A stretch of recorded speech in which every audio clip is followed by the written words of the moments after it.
মহিলারা কবর জিয়ারতের উদ্দেশ্যে যায় এ ব্যাপারে শরীয়ত হুকুম জানাবেন। মহিলারা কবরস্থানে কবর জিয়ারত করতে যাবেন কিনা, ফোকায়ে কেরামের দুইটা মত আছে। একটা মত হলো মহিলারা কবর জিয়ারত করতে যাবে না, কারণ হাদিসে বর্ণিত হয়েছে নবী আলাইহিস সালাম থেকে, লাআনাল্লাহু যাওয়ারাতিল কুবুর, যে মহিলারা কবরস্থানে যেতে থাকে, জিয়ারত করতে থাকে, আল্লাহর লানত বর্ষিত হয়।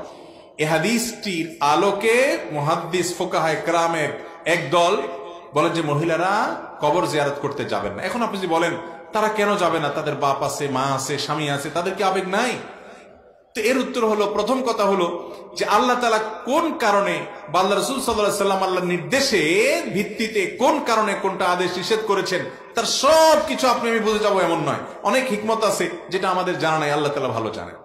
এর ভিতরে বাহ্যিক কিছু কারণ আছে, তারা অনেক বেশি আবেগপ্রবণ হয়ে থাকেন। কবরস্থানে গেলে নিজেদেরকে নিয়ন্ত্রণ হারিয়ে ফেলার সম্ভাবনা পুরুষদের তুলনায় একটু বেশি থাকে।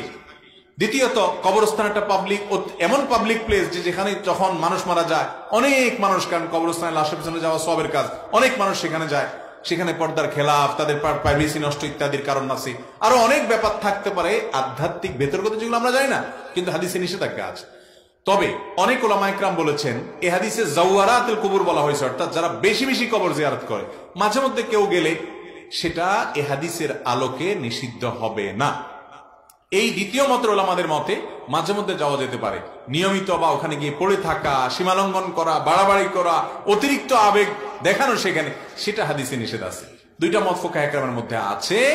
তবে পুরুষদের জন্য সর্বাবস্থায় কবর জিয়ারত করা নির্দেশিত। নবী সাল্লাল্লাহু আলাইহি ওয়াসাল্লামের হাদিস হলো, নাহাইতুকুম আন জিয়ারাতিল কুবুরি ফাজুরুহাল আন ফাইন্নাহা তুযাক্কিরুকুম আল আখিরা, তোমরা কবর জিয়ারত করবা কারণ সেটা তোমাদের আখিরাতের কথা কি করাবে, স্মরণ করায়া দিবে। মহিলারা বাসা বাড়ি থেকে তাদের কবরবাসীর জন্য দোয়া করবেন, চোখের পানি ফেলবেন, দোয়া করবেন। দোয়ার জন্য কবরের পাশে যেয়ে করতে হবে বা ওখানে করলে কবুল হবে, দূর থেকে হবে না, এটা দেরিতে হবে, এমন কোনো কথা নাই। অতএব তারা বাহির থেকে যেমন দোয়া করতে পারেন, এবং আপনার কবরস্থানের কাছাকাছি গিয়ে ওয়ালের বাহির থেকে, দূর থেকে তারা তাদের সালাম পেশ করার যেটা, সেটা তারা করতে পারেন। অর্থাৎ যেটা সরাসরি কবরস্থানে ঢোকা, ভেতরে যাওয়া এবং আপনার ভিড়ের ভিতরে প্রবেশ করা,